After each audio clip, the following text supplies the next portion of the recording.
Okay. Good evening, everybody. It is Tuesday, June 6th.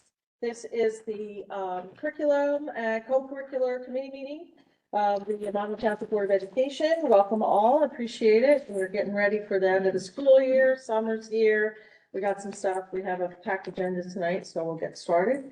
The first document we're going to go over is the grade 8 social studies. Ms. Danielle Drust. Good evening, everyone.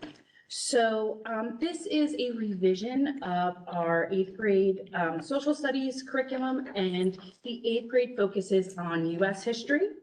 The document is aligned to the 2020 New Jersey Student Learning Standards for Social Studies, as well as the C3 framework, which stands for College, Career, and Civic Life.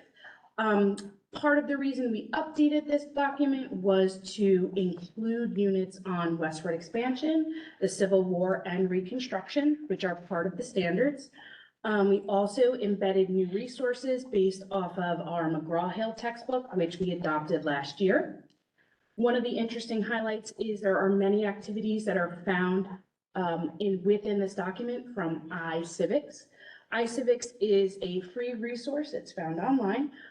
That allows students to interact with civic learning activities, and teacher resources are also found on this site. So, for example, students can actually attempt to decide how they want to actually pass a bill into a law.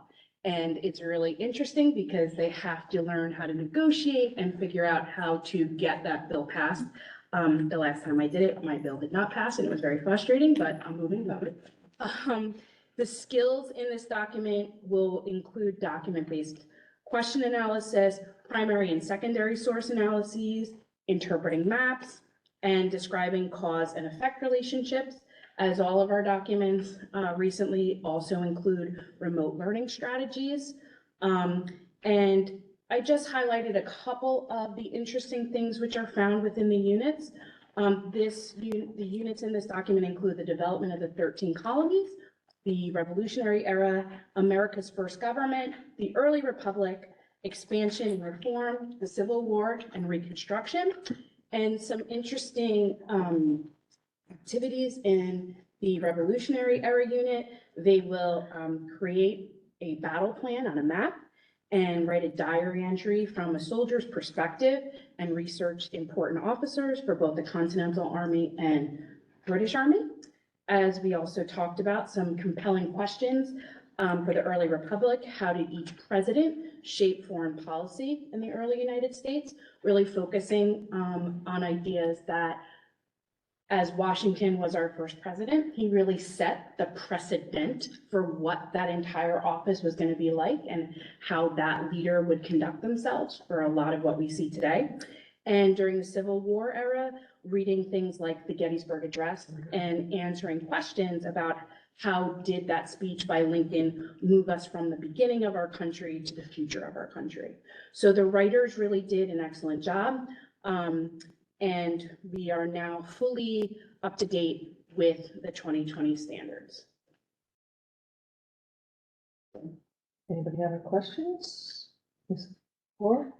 Mr. Civil War and Reconstruction are not already part of 8th grade, so I thought they were. It's a little bit more of a focus now with the newer standards for 2020. Okay. The previous document discussed it, but really more focused a bigger chunk on the Constitution and the amendments found within. So now we're really expanding upon that based upon the update to the standards. I have an 8th grader who's currently in the Civil War. That's why I was like, they're already doing that stuff. Because we're doing the standards, you know, they are doing that. So this document we've been working on for a while. Thank you. Anybody else? Okay, I have a question. I was waiting for everyone else. I just wanted to know, can you talk a little bit more about what is taught in expansion and reform? I would assume things like the Louisiana Purchase. Yes, the Louisiana Purchase, the idea of westward expansion. Also, they touch upon ideas of manifest destiny, the idea of moving westward. Some of the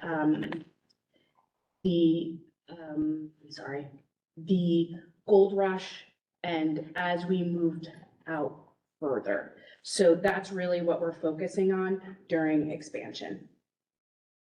Does it, just as a curiosity thing, as a person who's got family who lives out in the, southwest in areas, is there talk about the influence of the Mexican, immigration into that area and those kinds of things? Because I know I have a niece who, I was like with her when she was studying this stuff, and one of the things I found fascinating was they really didn't learn a lot about the revolutionary stuff. They learned a lot about,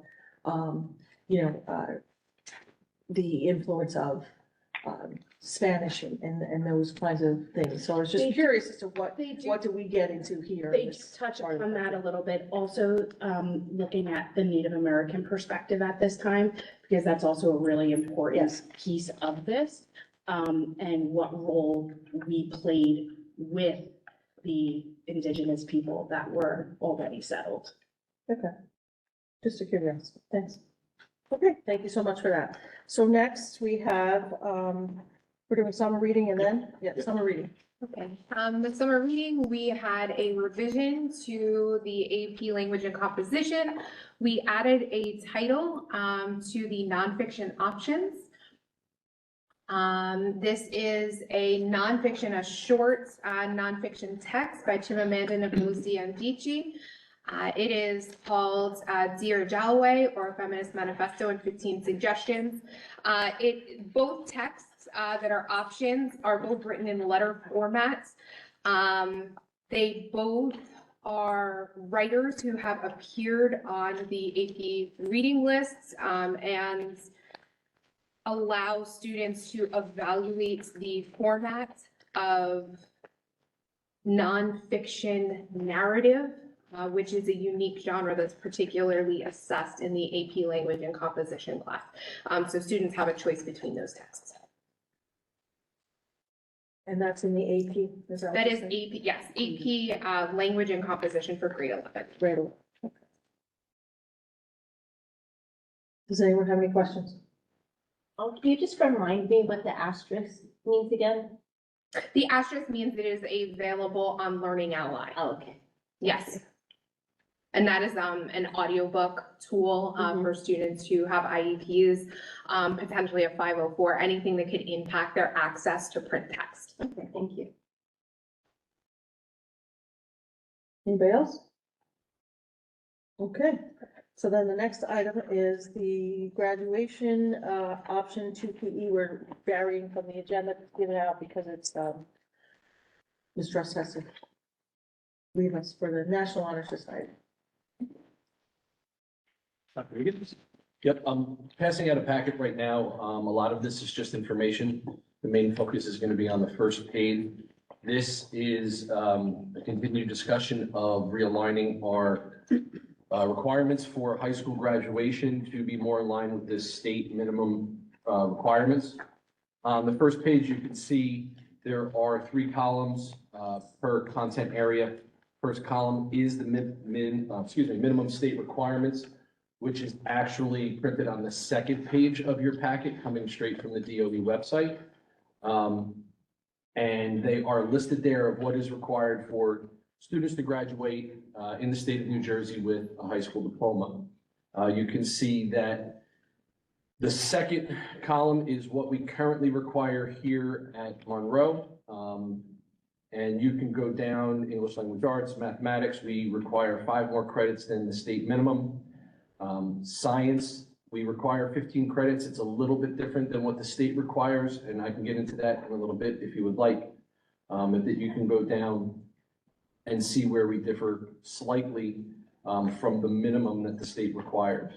What we are proposing is to become more in line with the 120 total credits.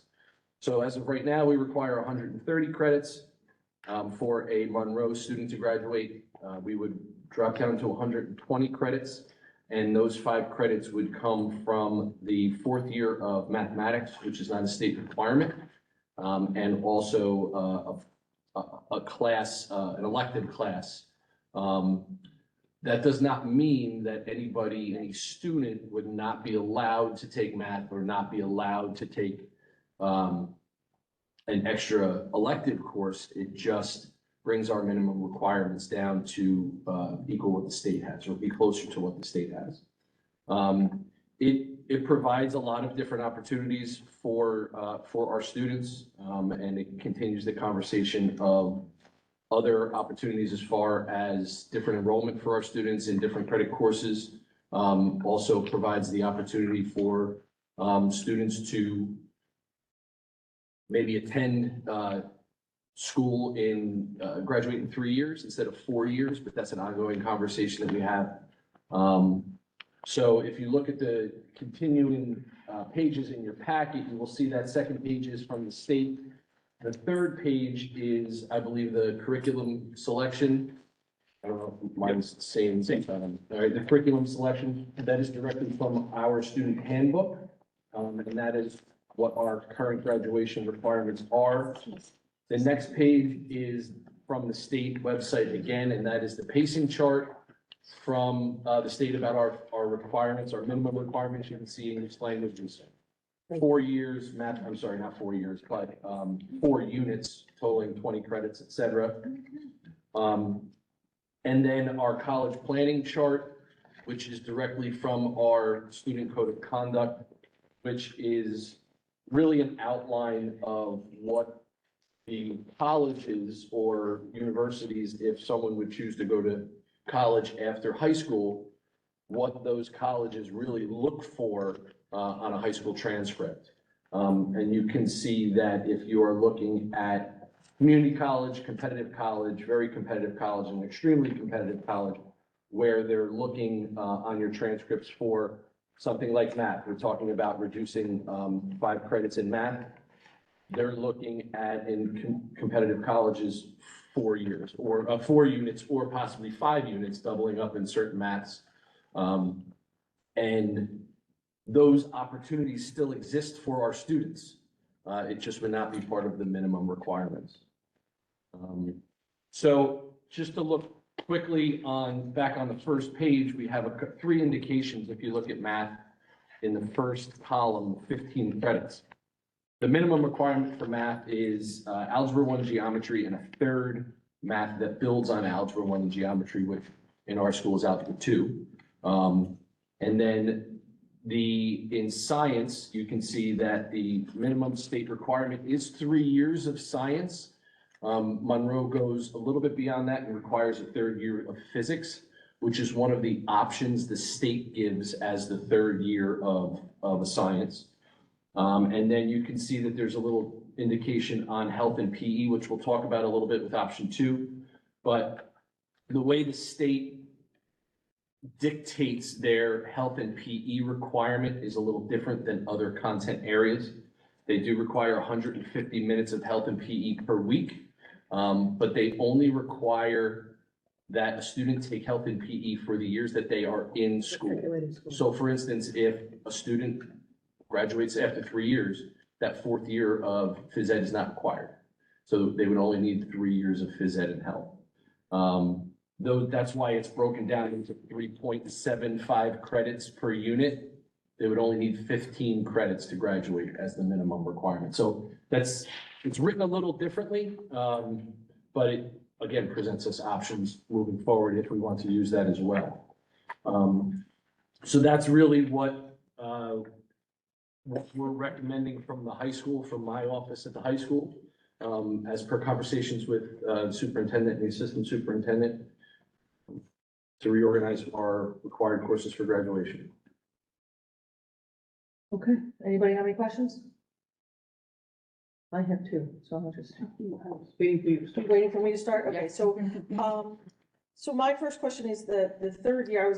Thank you for pointing out the 3rd year physics requirement, but what other options did the state offer besides, using 3rd year for physics? So, yeah, and I can ask Danielle to add to that as well, but it is a 3rd year of a lab science.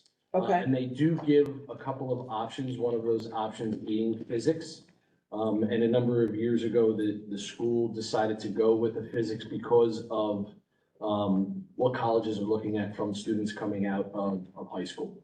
I don't know if you want to add to that a little bit. So, one of the things that also the state looks at is we are also bound to teach the standards. Mhm. And there are multiple pieces of the state standards that physics meets the requirement of. So schools do different configurations. Biology being biology, chemistry. Some schools do offer some different configurations, but for the most part, to meet those physical science standards, Mhm. our physics does meet those very well.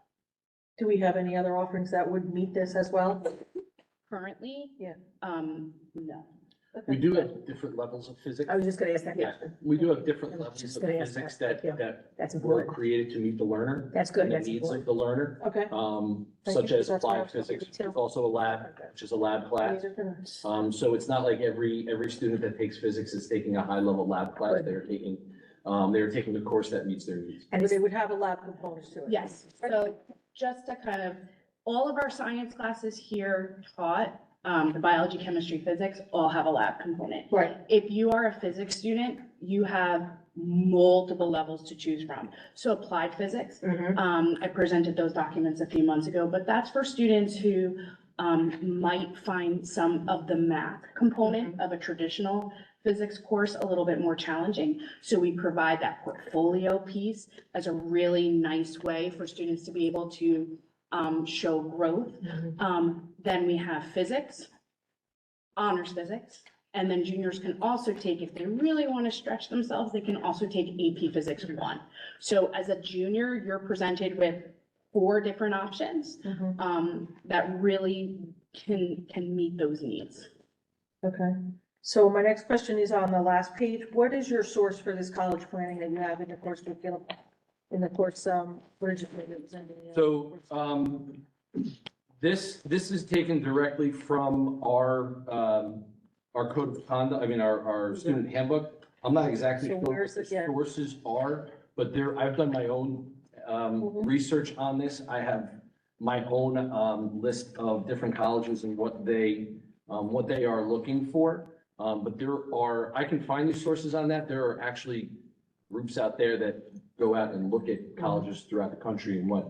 I'm sure there are, that's why I was wondering what the source was for this and. I don't know the direct source. Just, I don't know the direct source that it came from. maybe if we could find a source document that we Sure. could, that we could, what's the word I'm looking for? Validate. Reference, thank you, cite, thank you, that's the word I'm looking for, cite. Update. Yeah, just to update this, just to make sure, like, this is a great table, but Mhm. I don't know where it came from, like, what's the research behind it, we're all about evidence. And I can tell you from the research that I did, and this is just me going on websites of universities and colleges that our students tend to go to. You have Rutgers College of Arts and Sciences for math, and we'll focus on math, is 3 years, business is 3 years, engineering is 4 years, that's the colleges of Rutgers.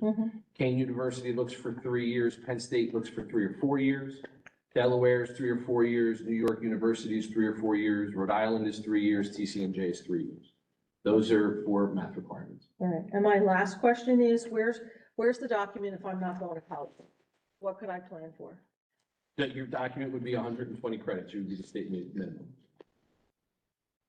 We don't plan for students who maybe not going to college and what we could offer them as far as alternate classes besides, we need to have the 3 years of math, we need to have the 15 credits, or let's just talk about credits, we need all those different credits, but have we laid out a map for them to say, hey, you may not be on the college path, but this might be a good plan for you if you wanted to be a plumber, you wanted to be, a carpenter, maybe more practical math classes, carpenter, probably geometry would probably be a good class for somebody who's gonna be that, So with the math, you have to take geometry, no matter what your path is. Mhm. And that is the role of your school counselor that outlines those paths for you, whether it is a functional future that you have or college future that you have.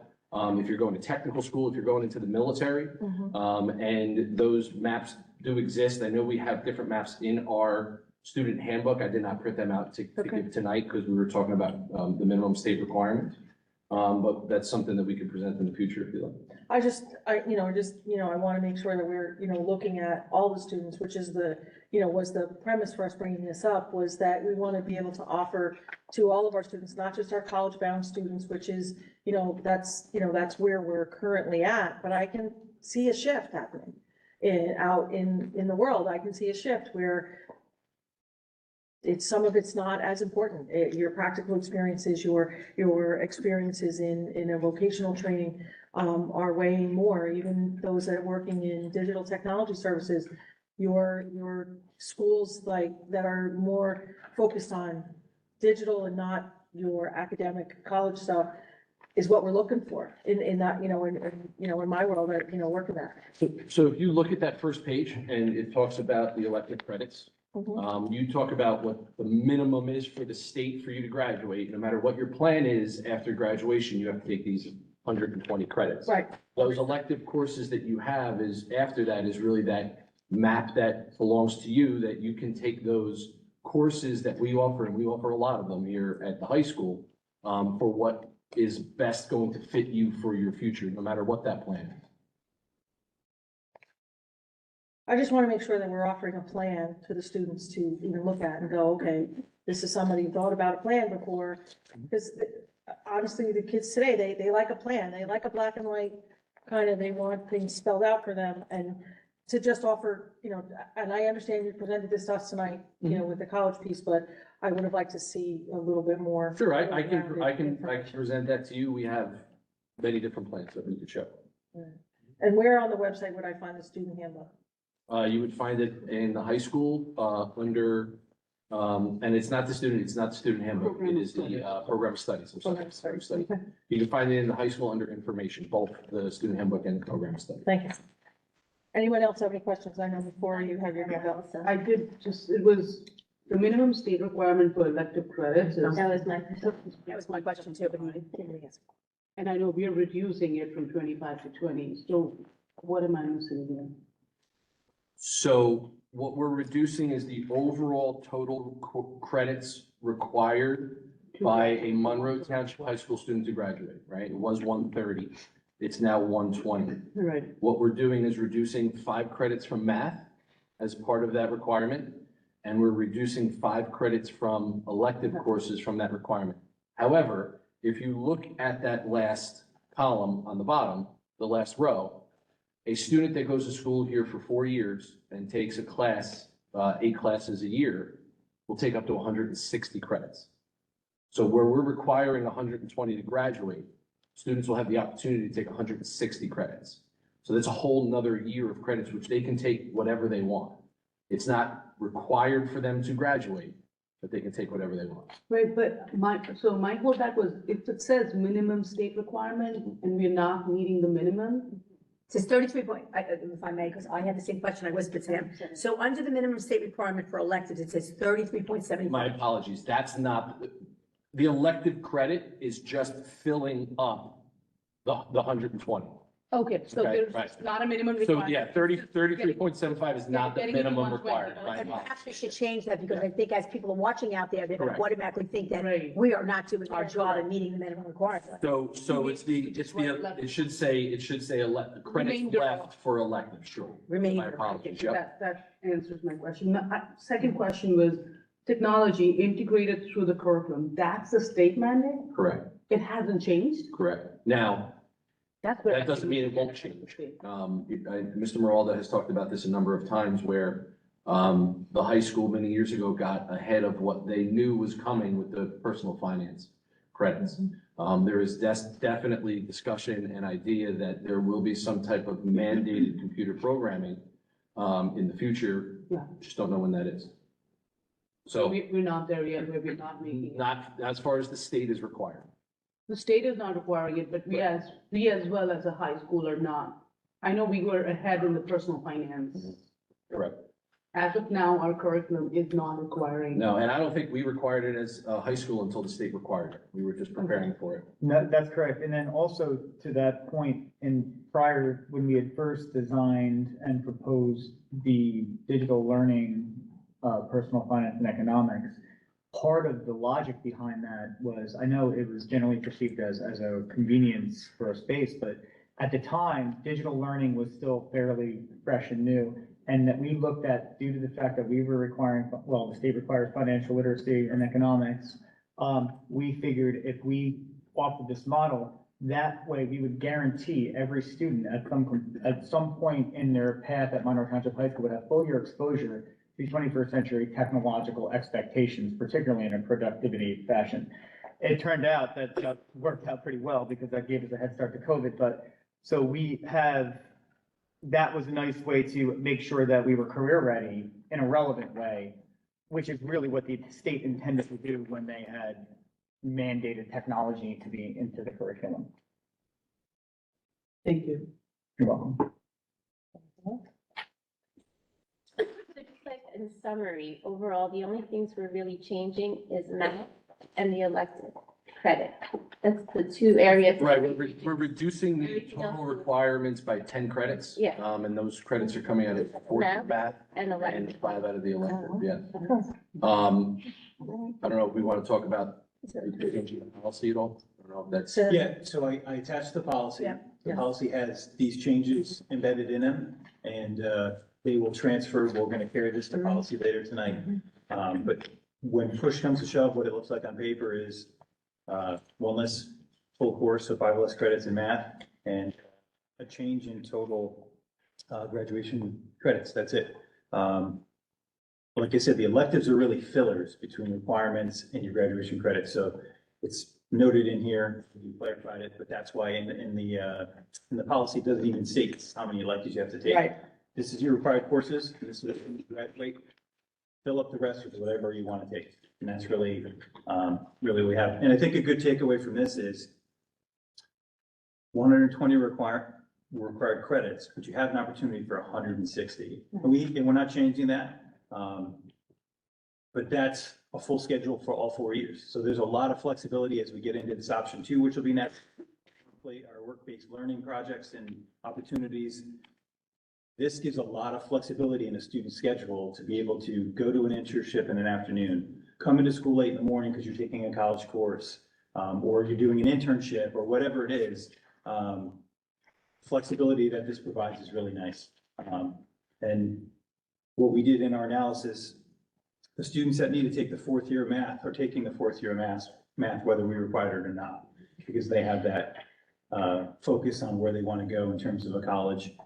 A lot of the guidance here is going to come down to the counselors when they're meeting with the students to make sure if a student wants to go to Penn State, they have in their plan to get to that 4th year of math. Even though we're going to require it, we need to communicate to them that you're going to have to take that path and get there. So, and that's kind of the other piece. And we talked about that in the preliminary conversations at previous curriculum meetings, that if we made an adjustment here, a lot of the communication of that and making sure the students are on the right track is going to come in the counselor when they're talking and picking classes and making their 4-year plan. Right, and if I may, I want to just follow up, and you mentioned it briefly, I think it's imperative also to be able to say, because a lot of parents are very concerned about this and watching, is that we also are opening up the opportunity for children to graduate high school with an associate's degree. One of the things that many districts around us do that we do not, let me rephrase, we don't have the opportunity for a child to have the time to do it. That is part of the problem. It has nothing to do with that. We foster it. We're very excited about the partnerships that we've created, the partnerships that we're continuing to create. Now they can look and say, wow, I have this opportunity now. So I think it's about opportunity. And for those people that are passionate about math, and we have many members of our community have shared that, nothing has changed for them. Same 4th year, the same availability, same high level math is still there. So we're not affecting them in any way, shape or form in a negative. And I think that's important to say. If I could just Yep, absolutely. And piggybacking on that, I think this committee did an outstanding job with the administration as well, and the supervisors. It started as a very organic conversation here in this committee Yeah. of talking about the course guide. I think, Ghazali, you had brought up asking what courses do we have, and when we heard about all these other courses that we offer, With no opportunity to take having it. all high school students here and saying, well, yeah, that's because they don't have the opportunity to take it. And looking at this and seeing where we could offer our students more opportunities, even students that are not, like Katie said, there are a lot of students that are not going to college and maybe going to a trade school, and things that we're talking about that are in the course guide, that those students might excel in, and that's their pathway. And that's something that interests them and will help them succeed after high school. So offering that opportunity to those students as well. And again, because I've had a couple of people from the community reach out to me, this is not dumbing down our curriculum. This is adding the opportunity for students to, if they want to take a fourth year math, take it, or they can explore other opportunities in the high school. And one being the college courses through work-based learning and our dual enrollment, which I think is really important. An advanced language arts class, additional language arts class, advanced social studies class, all of these options open up when you don't have to take that additional math class. Yep. Absolutely. Any other questions? Thank you so much for all your work on this. We really do appreciate it. Thank you for bringing this forward. You're gonna talk about option two. Yeah, not done yet. Option two, I forgot about option two. Yes, that, Is it? I'm, phys ed, yes, So I'll just briefly talk about this, as we are introducing this, or we're going to introduce this into our high school starting next year. The idea of alternate pathways for physical education, and I would like you to kind of think of it that way, instead of an option two, because option two is sometimes a little bit of a misnomer. So it's alternate pathways for physical education credit, not unlike the work-based programs that we've talked about here in the past. We are going to give opportunities to our seniors, and as of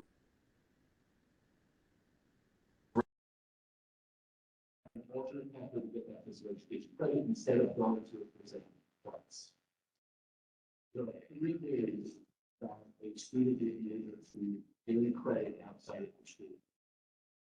One of those options would be to participate in a competitive program outside of the school curriculum, either club swimming or gymnastics or ice skating, etc. Another option would be to be a part of a varsity athletic program in our high school. And it's a varsity athletic program that we have 150 minutes of physical activity a week to meet the standards of the state. That includes competitive cheerleading, the dance team, even winter garden marching band would be a possibility. And those would be transferable per marking period. For instance, a fall sport would be for the first marking period, a winter sport, the second marking period, a spring sport, the fourth marking period. And I'll tell you why we don't do the third marking period in a second.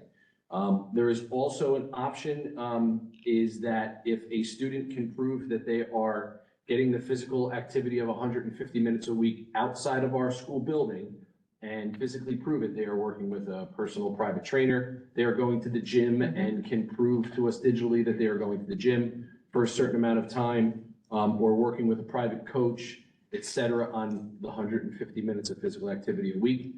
That could also be an alternate pathway to those credits. The reason why we don't have a third marking period equivalent to that is because all senior students would have to take health in their third marking period. There is no option. There's no alternate pathway to health credit. They would have to come into the building and take health in that third marking period. So that it handcuffs us a little bit as far as planning for. It's almost like a bus. We have to plan for every student to be in a classroom, to take phys ed and health. So if they're not there, the seat is still open because there's an opportunity for them to stop taking the alternate pathway and have to return to school. There's an opportunity for them to not be able to, like, not meet the requirements and have to come back from the alternate pathway. And then there has to be a seat for them for health. And then there are other requirements that we would have to implement as far as the curriculum is concerned. Things like students would have to do not only recording their hours, but doing reflective pieces like we do in the work-based program, reflective pieces, journaling pieces on what they are learning while they're doing their alternate pathways in order for them to meet those curriculum and credit requirements through the state. Those are ongoing conversations that we're having curricularly that the supervisor of physical education would be responsible for as well. It would be, as we're talking right now, for students that are taking this option, it would be a pass-fail while they're doing the alternate pathway. And we are currently scheduling all of our senior 12th grade phys ed classes, either block 1 or block 4, so that if they do this alternate pathway, they would not come to school. And that would be a requirement that they could not come to school, because if they're coming to school, they should be taking gym. They should take a phys ed, excuse me. So it is something that we are planning for. We are looking, I'm expecting students to participate in this starting in September. And it doesn't have to be something that we introduce today or tomorrow. We could actually introduce it in September, have students sign up, and then have them start their alternate pathways at really any time during the year. So could start mid-year. You could start in the second semester, you could start, the second marking period.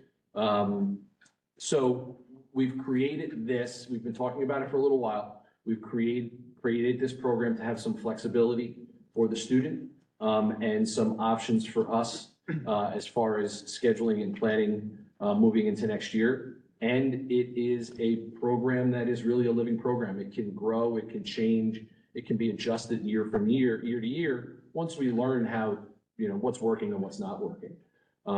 So I think it's a good opportunity for us. The reason why I wanted to talk about it being alternate pathways is there are some ideas that this is a phys ed exemption, and it's not. That it's not, it's against the law. So for us to have phys ed exemptions, there has to be an alternate pathway for those credits. And those students have to do the necessary obligations to get those pathways. And how that flows is still part of the discussion, handing in the documents that they need to hand in, when they need to come in, do they go to the teacher? It's probably going to be a Schoology page where they'll be able to upload the documents that they need to upload. The supervisor of physical education would be able to record and track those documents as well. So we're granting students the credit that they earn. And we can leverage, there are a few districts around us that have a very comparable model to this. They have sample, they call them logs or journals that we could kind of, when the supervisor of phys ed gets on board, we can create a Monroe version of it. And we can, work with, is it a weekly turning in piece? Is it a bi-weekly turning in piece? I think Schoology is probably the likely venue to be handing in a document. But there's some variables to still be played out. Yeah, there's most likely a module in Schoology that they could actually do their journals within Schoology into the course. Yep. And it could be just a piece where the phys ed teacher would review and record, and then the supervisor would then, supervise that those things are being done. Sure. Anybody have any questions? Yes. Will the students be able to choose whether they come in late or leave early? Because I know that you're not allowed to, if you're coming in late, you're not allowed to leave for senior option then. So this is, be able to have that choice of. this is a little different. We had this conversation, and if a student had senior option and had fourth block that they were leaving for senior out, they could still take the alternate pathways in the first block, because you're getting credit, right? It's not like you're senior out. It's not like you're doing nothing. It's not like you're actually working to get credit for your graduation. So it's not that you're missing school. So you still have more than 4.5 hours of. That's what I was credit. asking. May I? So just senior out, we wouldn't be able to do, but senior option. No, you could do senior out too. You could do senior out. If you have senior out fourth block, okay, and you are doing the alternate pathways for physical education first block, right? You still have three blocks of classes, and then you have senior out. Because you're you're late in you're literally, that block is. It's Credit. You're You're taking credit for it. Because you're. First block is 50. Because you're doing it elsewhere. You're doing it in either Competitive competitive board we or. know that from the state, they're for Yeah, faculty. yeah. So Yeah, I so want to ask you, that's the way it so works. specifically, you need 4 hours to be considered present under the attendance by the state. Correct. So you are actually not considered not present in school because your first block is, even if you go to the gym at 8 o'clock at night, your first block constitutes you participating in physical education, even though you might be actually doing the physical education at 8 p.m. Is that correct? Yes. Yes. So the paperwork side of this is the attendance piece. So, for instance, if a student were to be injured, just like if they were attending phys ed in school, they need to provide a doctor's note to their, whether it's whoever's tracking, the teacher or the supervisor. And that's their excuse for not being able to engage in those 150 minutes of phys ed that week. If a student is ill or sick, the same protocols are in place. And that's consistent with what we've seen in all of our model programs that we've looked at in terms of accountability. If you go on vacation, like attendance is taken through the document submission process. And if you don't submit, we will have a protocol in place to say you are not meeting your requirement, therefore you need to make up your time. And we have to set up some sort of make up physical education time to catch up on those 150 minutes. So would the student physically be sitting in the building for those 3 periods? No, but the attendance in terms of credit hours and time is the same as if they were in school through the paperwork process. Have we checked that though with the state? Because I've researched all of the districts around us that do this and nobody allows provide us study. to come in late or leave early. They're all in a study hall for that time. And I think we should look into that. I don't know if you need to talk to the board attorney or someone in the state. I find it hard to believe that you can only be here for second and third block. when you could So we already physically do not it. Be here first and fourth. Ms. Kirby, we already do it with our mentorship program. Our mentorship students leave at 10:30, so they're only in the building for 3 hours. We also, the research that I've done in the schools, the study hall is for students that are not seniors. There are alternate pathways for juniors and sometimes sophomores, and those students would go into the study hall. Seniors, there are actually certain schools that require seniors to not be in the building when this is happening. So as long as they're getting that credit, so for our mentor students at 10:30, they leave the building, they have mentorship and then they have senior options. So they're actually out of the building from 10:30 to 2. And Well, it- senior option is different than senior out. Senior out is you go home and you don't do Correct. anything. there's no earning of credit in senior out. And I think, so like we've actually had sadly circumstances years ago where students were not meeting our deliverable requirements in mentorship.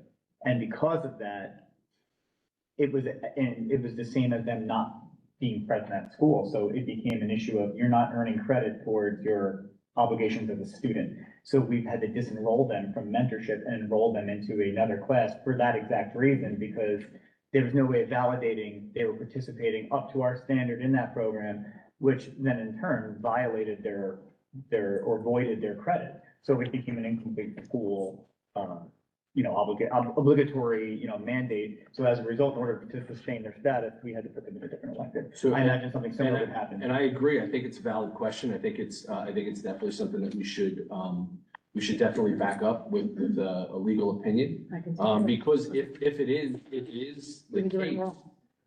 if it is the case, because I understand your point of mentorship and senior option as compared to alternate pathways and senior out. If it is a problem, then anyone taking the alternate pathways would not be able to take senior out. Correct. But they could take senior option. So they would Correct. be able to do So senior I will option. take, that will be my responsibility. I'll take care of that. But you already have it done with the mentoring, so I would hope it wouldn't make a difference what we call it. Well, Ms. Kirby's right, because you could take, you're doing mentorship and you're doing senior options. So it's a little different than if you're doing alternate pathways and senior out. Senior out, you don't get credit for it. Right. So you're really avoiding those credits. So it definitely may be something that we look into a problem. little deeper. Yeah. What would you say? But we only offer senior out if somebody's already met the graduation requirements. We're not gonna say to them, well, you're only gonna hit 115 credits, so yeah, we're gonna let you do senior out. Like, hello, we would not be doing that because you need those additional credits, so, And then. I mean, I think it's You're here at different 12 things. o'clock, the parking lot's pretty empty. Oh, I know that, yeah, no, it is, it's definitely empty, but we give them an opportunity to do 160 credits, so. Absolutely, no, you don't have, right, You didn't make it No, a and bigger problem. oh, absolutely. but those students are usually in the building at 7:27, so Yeah. they have the 4 hours. Correct, and I think 4 hours, So because the 4 hours, numbers might we're be talking about two something different things. We're talking about Right. state requirements for credit completion, and we're talking about requirements as per attendance. You Right. must be, I mean, I didn't let people leave after award ceremonies or dances, or like an afternoon dance we had during the day. You couldn't sign them out until it hit 12:10, because you had to be there. Right. So actually, if you think about it in a different light, and I appreciate you bringing this up, because now that I'm thinking about it differently, if you say senior option and alternate pathways for PA are the same exact thing, They you are. can't do both. You can't do both. Senior out. That's what we were just having a conversation in general, that you can't do both. So if you're coming in late, you're coming in late and not taking PE, and then you're taking free class. Correct. So you really wouldn't be able to do both. So that's something I think Yep. the counselors have to Right, explain and, that. and if I want to make a comment also what he's saying, I do agree that although you could wait till September, do you have a venue? I think it would See, I be disagree, appropriate. but okay, on that last point. I agree, you may wait. till- It could, Could. we don't have to. We're gonna do So it. you're gonna like what I'm about to say. I would appreciate if you would have a present, if we would send out an email to all of our senior parents to let them know that option 2 is moving forward, alternative pathways Yep. to completion. And, we prefer if you can make up your mind now. Mhm. I think it's better. Yeah. But you can, there is a possibility to could, I like the could. You could wait till September, but I think we should let everybody know now, Right, and the point was, we scheduled, knowing that this was coming. which is good. Scheduled So to those that want- allow that option to say, even if you don't decide now, like, we're gonna let you know about Good, all of that's what I this wanted, now. all right. And if you don't decide now and you need to decide later, that's an option as well. Or if you make a varsity team, Or- or you expect to make it, you can leverage this as an opportunity as well. Right, Ms. Moore. The 150 minutes is a requirement in a week. What, is that not, so is that state approved? Okay, because That's all I'm saying. the gym classes are far more, if there's a 90-minute block, twice or thrice a week, is what we have, right? It's far- Right, so if we take it twice a week, you're still meeting the 150 minutes. Okay. You have 2 84-minute blocks, yeah. So always making more. Right. Yeah, the phys ed requirement, minimum phys ed requirements are written, As 150. and you only have to really take 3.75 credits a year, Right, so we're up to 15. Right. Which is why I don't see a reason why you couldn't do early, late in and early out, because you're already Time putting that credits. 150 hours in, which gives you the credits that you need to. But it's to- also towards written, that. yeah, it's also written that you have to take it every year that you're in school. So that's why they break Phys ed, right, well, that's what I'm saying, like, right now, we're only offering it to seniors, right? So the alternate pathway. the alternate pathways is Correct. what I'm saying. So freshman to junior, you gotta come in, you gotta take phys ed, Yeah. Right. it is what it is.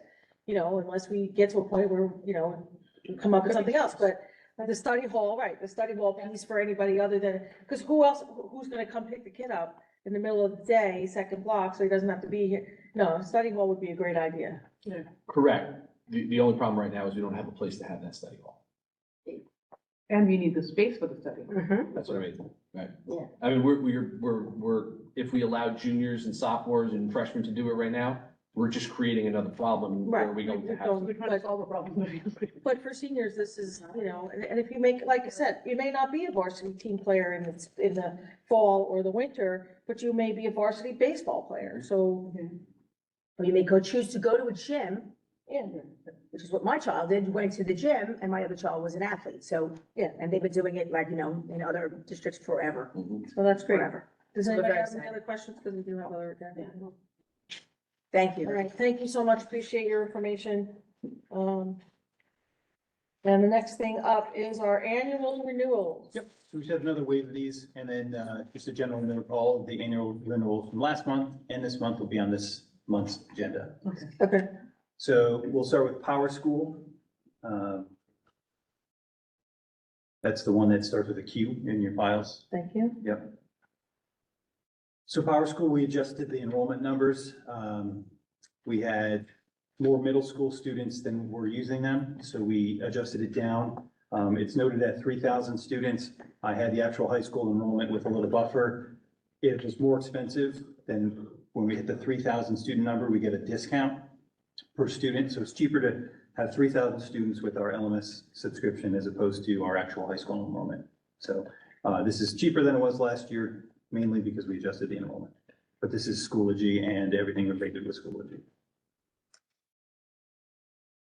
And we use this in the middle school and high school? We use it in the high school predominantly.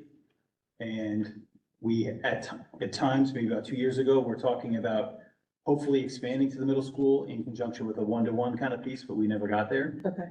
So we are adjusting it to be high school specific. And then we also use it for new teacher orientation. There's a lot of staff throughout the district that use it as well. Okay, But student-wise, it's high school. thank you. Yep.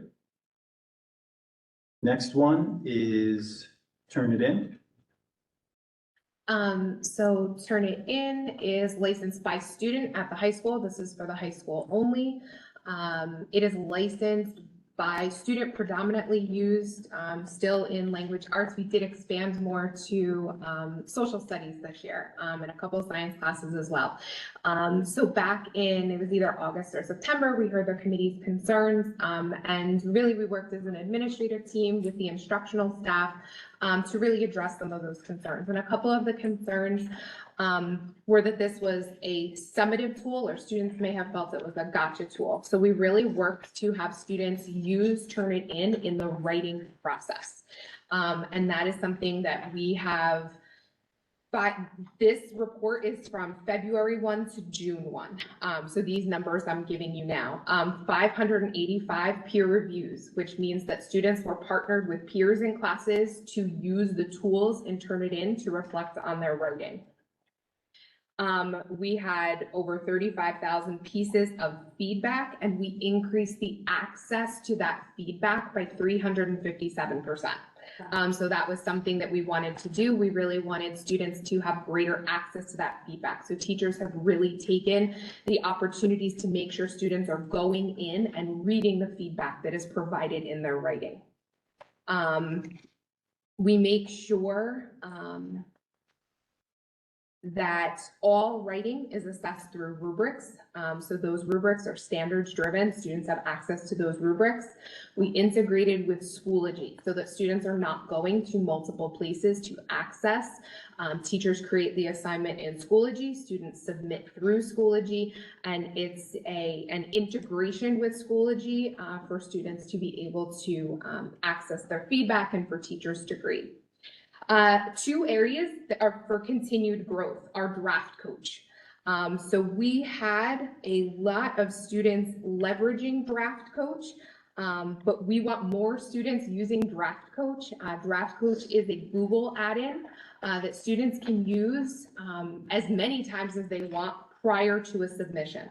So what we found is when teachers require students to use Draft Coach, they use it. But they're not necessarily accessing it independently. So that's an area we want students to know about this tool and to be able to continue to use this tool. And we also, when Dr. Higgins and Ms. Weiss and I sat down a couple times this year, we sat down to kind of set a 3-year plan as well, was to increase use across content areas. So we really met our goal this year because our next area of focus was the social sciences and the history classes. And we have seen an increase in those classes. Somewhere, I'm not sure if you're familiar with the chat GPT and the AI and things like that. We just got emails from College Board that they're changing some of the ways that they do things to include AI detection and things like that. Turnitin has those tools as well. So we're really getting ahead of those things so that students can understand ethical ways to use artificial intelligence, because this is the wave of the future. And we've had a lot of conversations in our department meetings about that as well. You know, if you type a prompt into ChatGPT or Bard, which is Google's AI tool, and it spits out an answer, how do we analyze that answer to see where there might be missing components, where something might be conflated, but the human brain would be able to parse those things out. So I think the addition of Turnitin's AI tools are going to be really helpful as well. And they come with a whole suite of instructional supports for teachers to teach students about AI as well. So that's kind of our update on Turnitin. I think the AI piece, aside from the Turnitin side of it, I think that is something, we've talked about it at many meetings. And I guess we could make analogies as to it's maybe the next calculator, maybe the next something significant in whether it's education or just in our society.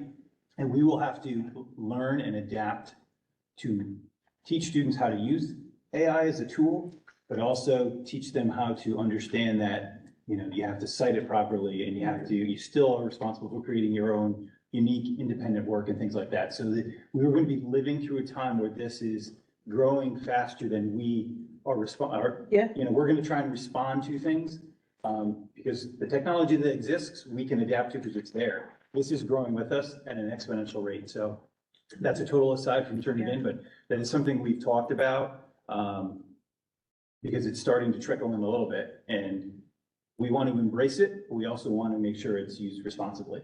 So that's it for Turnitin. Anybody have any questions? I just got a comment. Go ahead. No, I'm done. I don't have any comments. I just want to thank you for bringing it up because the Turnitin update was great. I think for the since February, you said, so Yep. that's a remarkable, excess usage that we wanted to see that we're seeing now. But the ChatGPT and AI conversation, which has been nagging me for a couple months now, I've been wanting to come up here, and I'm glad you brought it up. My concern was that, is it going to hamper our students' learning? Because there is no way to stop it. We have to embrace it. But how are we going to embrace it in a way that our students don't take a shortcut and continue to learn? It's in every industry, everywhere. Everybody is trying to adapt to it. So having our educators become the people who teach them how to use it and teach them how to parse through it and teach them how to look for references is going to be the key of success here. You know, are you checking for the right references? Is this fake information, disinformation, misinformation, having them? So thank you for bringing it up today, and I hope it continues to stay top of mind for our educators for the next few. We're not going to have, as it evolves, we have to develop things and create answers and create things, so we will be living this for probably the foreseeable future. Scary. And like you said, it's going to evolve faster than we can keep up with it.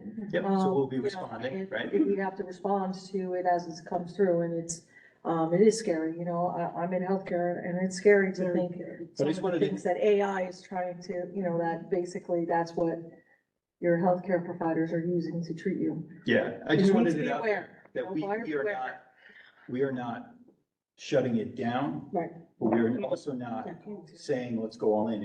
This is a balanced approach because it will likely be, I don't want to even try and predict the future, it will likely be Self-learn. a tool, right? A tool that we use, whether you're in a profession where the first draft of your real estate listing is generated from AI, and then you go in and use your Humanize human it. perspective Yeah. and tweak it, whatever it is, but maybe that cuts an hour off of everyone's first shot and first draft, who knows? I don't know.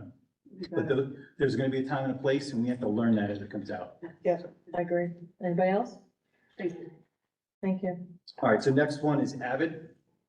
So this is our annual renewal for Avid. Prices are consistent with the previous year. There's 3 schools, high school, middle school, and Woodland.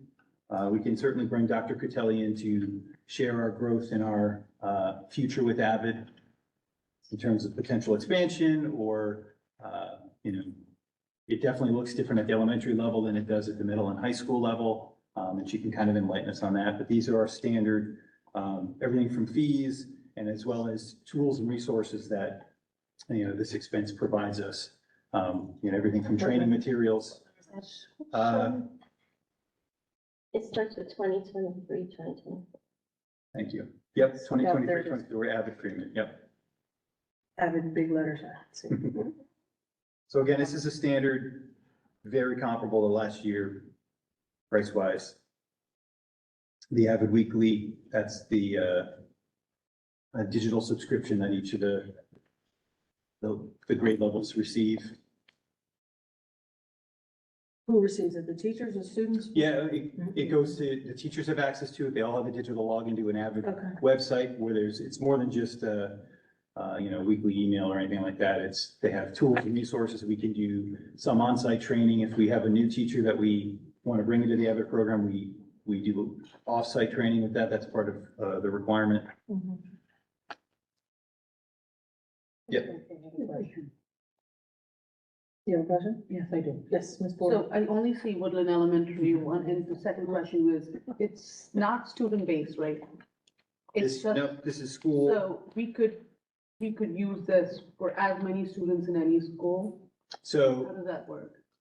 if we were to grow this program, we would grow it school by school. So it really, we'd grow the elementary school by school. We'd have additional fees that would be associated with it.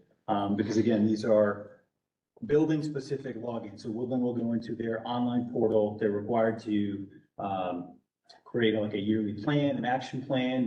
They log that. Avid works with the team to do that. They have goals and things. So if we were to say, want to expand to Mill Lake, we would develop a team. Usually building principal is one of the on-site coordinators. You have a few teachers, usually some support staff. We'd send them to a first-year training. Historically, it's been in Philadelphia. This year, it's down in, it's not Atlanta. Is it Atlanta? Maryland. Maryland. It's in Maryland this year. And they'll get their first year training. Then that first year, they work with the Avid mentors and they set up the program. And the second year, their plan is in action and they're held accountable to progressing through the plan. So we enroll school, building by School by building? school, yeah. It's not student enrollment wise, it's just school by school. Why is there only one elementary school there? We've only rolled it out to Woodland, and that was the year before COVID, or maybe 2 years before COVID, and we did not grow it since then. Yep, we did the initial rollout using title funds. Woodland was a title school, so the initial costs for training, the initial costs for all of the fees and stuff was a title expense. And then the plan at the time through the transition was potentially look at Mill Lake, because they're another title school. Because again, we can pick up that initial training cost and the travel cost all through title funding. But again, we've kind of hit a snag here, and we can certainly, Dr. Catelli is our district coordinator for it. She works with all three schools and all three leaders in each school, and the middle school and high school have done this for a while. They have this whole tutoring program. Many years. Yep. Okay. Yep. I do think it's something to discuss with other schools. There is a lot of asks for more kids to be part of Avid. Mhm. How can we make that happen? So We there's can talk about the elementary thing school-wide. So- Yeah, So- Yeah. yes, strategies can be shared generally. school-wide. Yep, so we could, Avid strategies don't have to be done in an Avid school. Mhm. So the Wicker strategies and all those strategies could be shared with Mill Lake and Brookside, and the name Avid, the title, the progress monitoring, the action plans, all that is associated with the Avid program and, going through the official title. If we were to do it unofficially, we wouldn't be able to say Mill Lake's an Avid school, right? They may use Avid strategies, right? They may talk about careers and colleges, but they wouldn't be labeled an Avid school. The strategies as So, well. Yep. yeah, I mean, I know, if I can, Katie, when we initially, I wasn't on the board, I think, obviously before COVID, when it went as a pilot, I think it was. Yep. I know I've been a big proponent of speaking about teaching the strategy at the elementary level, but maybe not formal I agree. Avid program, but the Avid program, and I've had a child that went through the Avid program from middle school throughout high school, and she's a senior this year, and I've said it all the time, even at the high school level, all of the students should have those ability and practices. I mean, from the looking into colleges and getting prepared to apply for colleges and working on your college application.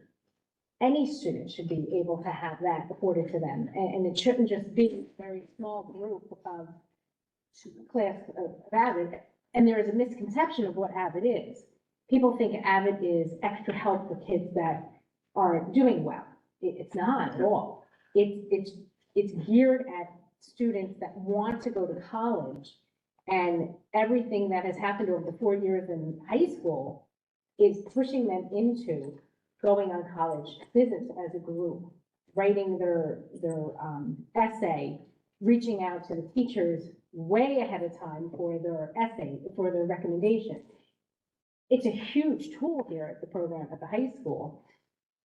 And in the middle school, it was a lot of how to take proper notes, how to study properly, how to prepare yourself for final exams, which I think every student should be afforded the opportunity to have that, not just because you have to apply for the program, you have to interview for it, and you have to be chosen. And you have to meet certain requirements as well. In the middle school, you have to be recommended for that. So I think that it's great that we started at Woodland, but I really think we should potentially look at bringing those resources into the other schools as well.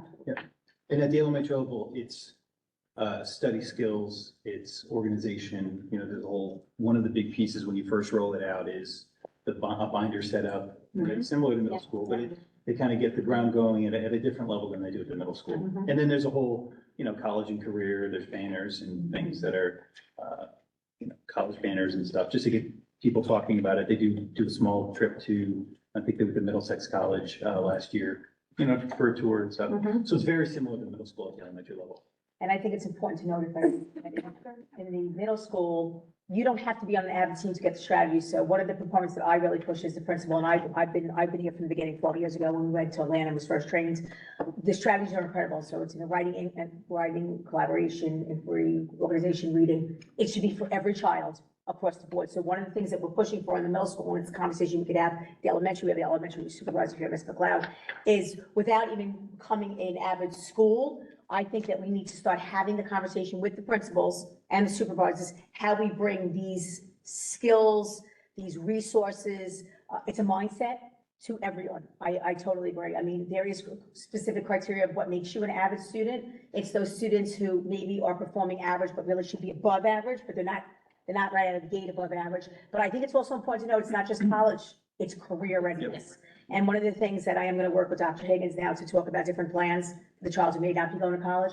We have to remember, you could be super bright, you could have a disability, you don't have to have a disability, you could be neurotypical. It doesn't make a difference.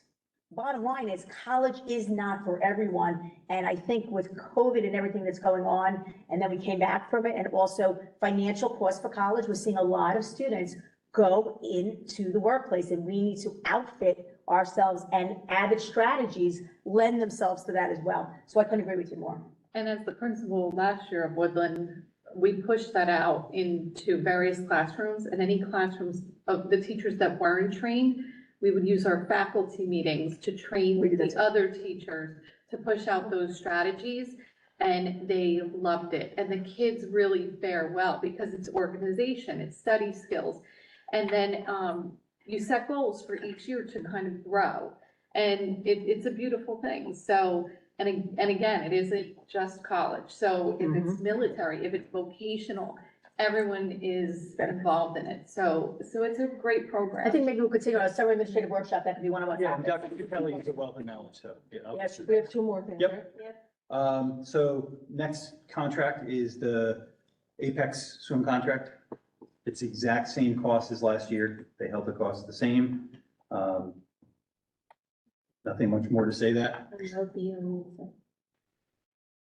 My computer just shut down. I can't tell you. It Monroe says Monroe BOE. BOE agreement with Apex. Thank you. Yep. So Same price. it begins on November 21st, 2023. Yep. February. How many students, there's no mention of students. There's no mention of the count of students in the team. It's not a per count. It's not. This is we're using the pool to make sure for the hour. Doesn't matter how many kids are there. And do we personally, like internally, have a limit on our team right now? Not that I'm aware of. It's a decent sized team. I don't have the number off the top of my head as to how many swimmers we have. We have quite a few swimmers though. We did ask for, for a Right. vote like that. We asked It's for. attached to the confidential. So someone could ask. I didn't see it. We'll have the costs and everything. I'll reattach the He can costs. reattach it. I'll look at the conference. Yeah, but yeah, he could reattach it this Friday. Yeah. You can answer. Thank because you. we just had this conversation. Yeah, and that could be on me, so that's fine. And we're gonna be having another coach. All right, and the next one? Just real quick, is there any reason we're approving it now for November?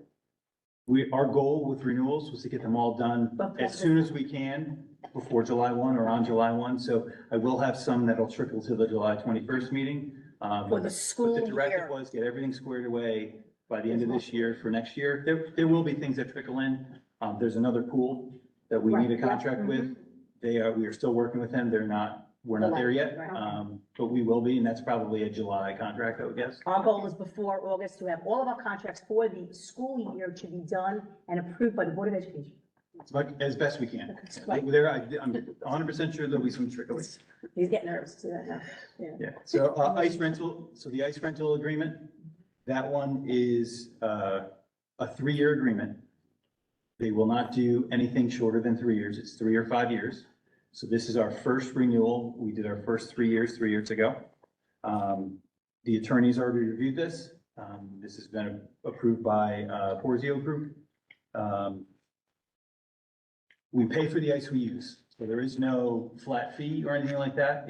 You pay by the hour. So if we schedule, 50 hours or 10 hours, we pay by the hour, and the rates are outlined for the next 5 years, even though we're a 3-year contract. And so we're good from basically this calendar year to next calendar year, and then we have, like I said, we have the rates already laid out for the following year. We can revisit this again next May to discuss it, but this ice rink is one of many ice rinks that are under the same umbrella kind of large company. So we've been shopping around. There's nothing to shop around to. We have a very favorable ice time. It's good for our student athletes. And, it's budgeted for. There's nothing here that, everything's accounted for, and Did they inquire with, like Pro Skate? Or is it just, we just renewed? this is a renewal of our current location. Right. But we shopped around. I did not shop around, no. But I know, no, I did not shop around. No. Yeah, Ms. Falco. Yes, Um, just know that we've got 2 minutes left and Real Monroe quick, is gonna get my started again. concern with this is that their rates are laid out for 5 years, and that's fine, but because there is no mention of what we are authorized, the contract with the vendor is good, but do we have like an internal control in place for what we're authorizing the team as a budget, because they could be using this for We do a yearly budget, and that budget is what it is. So the that's team? our ice time, that's our ice time. Yep. Okay, so they wouldn't exceed that many hours? or Nope, something? nope. And the reason it's not, And there's if we play an extra game, we got to pick up an extra game in the cost of the contract. If we don't practice 3 weeks, 3 days in a week or whatever, we're not paying for. We're paying for the time we use, as opposed to, Okay, so as long as there's an internal control on, because this absolutely. contract is a lot of TBD. Yep. and that concerns me. Anyone else? Yeah, I'm just curious what the availability is something closer. It's far, that's been a concern is how far. Well, that was another question. Rate We bus our children, We left them. whether it's Apex or here, wherever we're sending them for practices, we're busing it. We bus when the buses are available. Okay. Hockey gets buses very frequently. Apex, when they go there, we pick Apex because they could, especially for practices, well, that's where they practice. They can drive there if we get shortchanged the bus. And we went through that the past 2 years every once in a while. So they probably drive more than they get a bus. We get bust. And But if we have a bus available, we bus everybody. That's literally a game time decision. Sometimes midday things change. I'm sensing a sense of that we're not happy with this. We would like maybe to bring this back next month. Yeah, I'm just thinking, there's a rink in South Brunswick, it's closer, and I don't know the availability, I don't know the cost. I don't I'll know, inquire. I'm just Can you wondering. inquire and we bring this back next month? Yes, and I can reach out to these guys. I Okay. believe they are making their schedule for next year. So even though I don't want us to lose our ice time either. Right. So Okay. Right, I will see availability at another rink, but I also don't want to lose this as well. Yeah. So, All right. because it's highly competitive. So So this will not be on the June 21st board meeting? That's what I'm asking. I just want to make sure we're on the same. I'd like to keep it there unless I find a better place. A cheaper place. You are my committee, you tell me. Yeah. Yeah. I just want to confirm, because this will die. Yeah. I mean, ice time is like booking a wedding. It's Yeah. pretty tough. So, Yeah. I got one more. Okay, all right, quick, And quick, it's, because if it's we seven put oh Mr. one. Morale on there as a placeholder. Yeah, no, it's it's fine. No It's okay update, with- good, all right. So I real have quick. Lincoln, so Lincoln. Lincoln, the good news with Lincoln is Very good we news. have, federal funding that will cover this.